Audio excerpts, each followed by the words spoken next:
Hi, and welcome to avtechnician.ca, your channel for tips and tricks for AV technicians. I'm Paul Donovan, your host. Today, we're going to do part 3 of PowerPoint for AV technicians.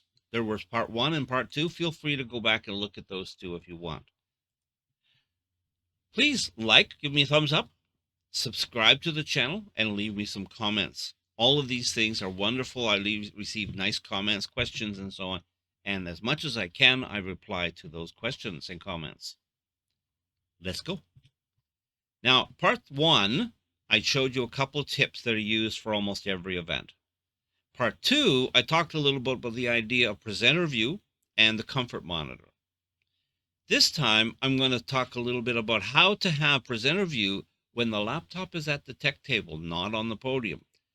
A couple of tips that I'll give you here that will make you feel happy.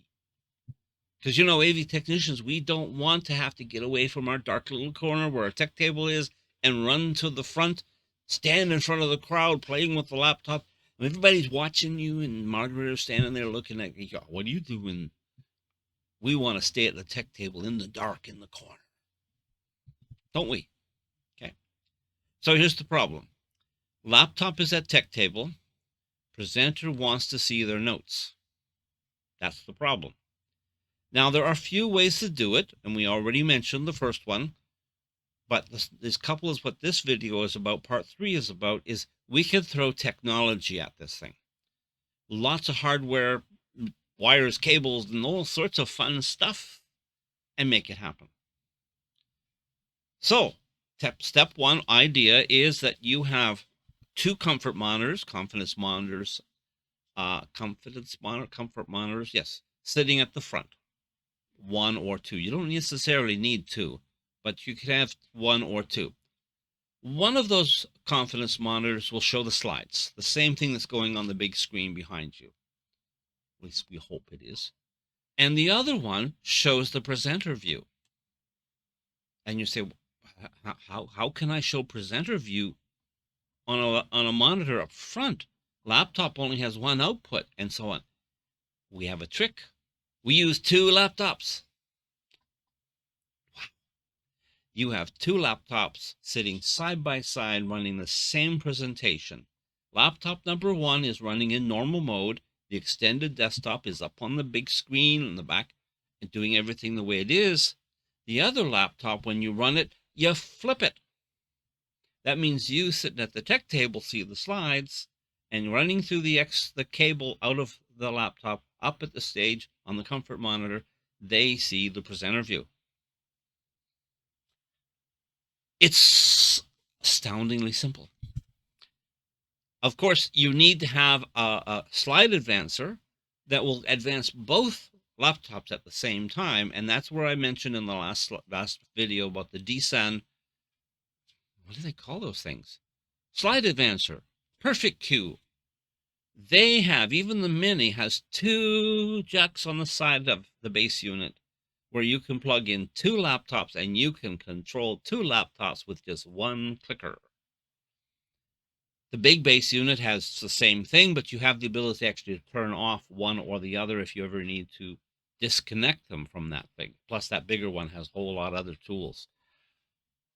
Don't try to do this with a Logitech slide advancer. They each operate on some different variable frequency, and it's next to impossible to get both of them exactly the same frequency so that they will advance 2 laptops at the same time. To the best of my knowledge, DSAN's Perfect Q is the only slide advancer made in this world that has the ability to have two connections to laptops and 1 clicker. Yep. This technique also works in bilingual events. Here in Canada, we are officially a bilingual country, French and English, Spanish and English in the United States, and who knows what languages happen for you guys around the world.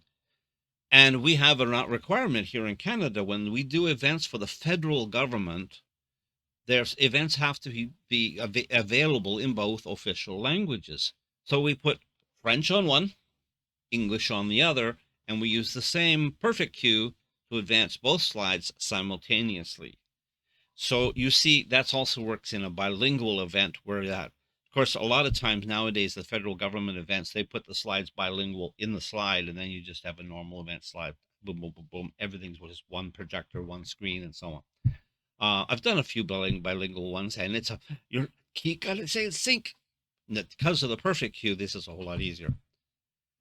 The other way, solution number 2, is you can run a third monitor off a laptop. Now, this started in Windows 7. I can't swear that it works in Windows 7 and 8, but I know for sure that it works in Windows 10 and Windows 11. You get yourself a dongle, plugs into your USB port, it's got HDMI out, and you run a third monitor off of one laptop. Yes, you can do that. And what you have to do is you have to go into display settings and tell it that screen 1 and 3 or 1 and 2 are the same image and screen 3 is different, whatever. It's a little complicated. I've done it a few times. The problem is when you're running this thing, you're obviously having to watch out for the fact that the audience on the stage, the people working the stage, they can see your desktop. They see you moving your mouse around and doing all sorts of things. And that's not necessarily professional, but it's not to the big audience. It's to just the forward-facing people, the moderator and the presenter.